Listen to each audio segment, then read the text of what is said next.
Welcome again.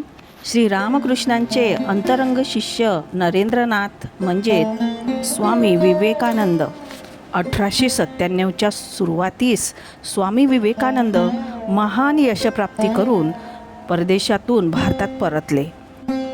आता त्यांनी आपले ध्यान रामकृष्ण मठाच्या निर्मितीकडे केंद्रित केले.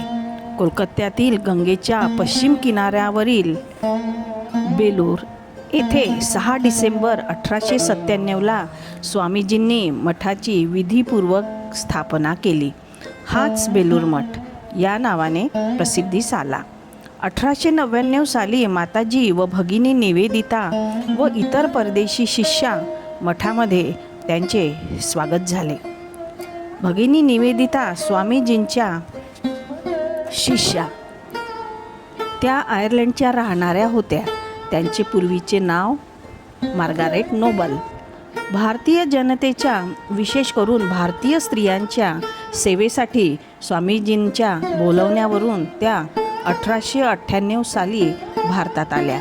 त्यांची उत्तर कोलकात्यातील बागबाजार मोहल्ल्यात मुलींसाठी एक शाळा उघडण्याची इच्छा होती.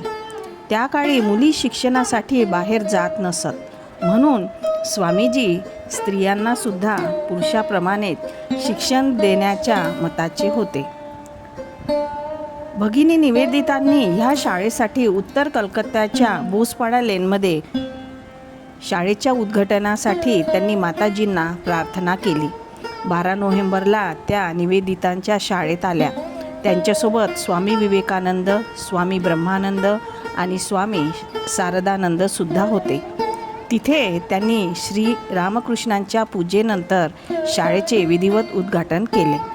भारताच्या स्त्री शिक्षणाच्या इतिहासातील ही एक अविस्मरणीय घटना होय. अभूतपूर्व कार्य पूर्वी भारतात भगिनी निवेदिता यांनी केले. स्वामी विवेकानंद यांच्या महाप्रयाणानंतर सुद्धा भगिनी निवेदिता कार्यप्रवण होत्या आणि या परदेशी भगिनीने भारतीय स्त्रियांच्या उत्कर्षासाठी अलौकिक कार्य केले.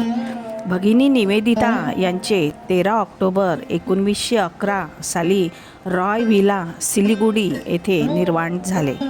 भारतीय मुलींच्या शिक्षणासाठी आग्रही असणाऱ्या भगिनी निवेदिता यांच्या पावन स्मृतींना विनम्र अभिवादन.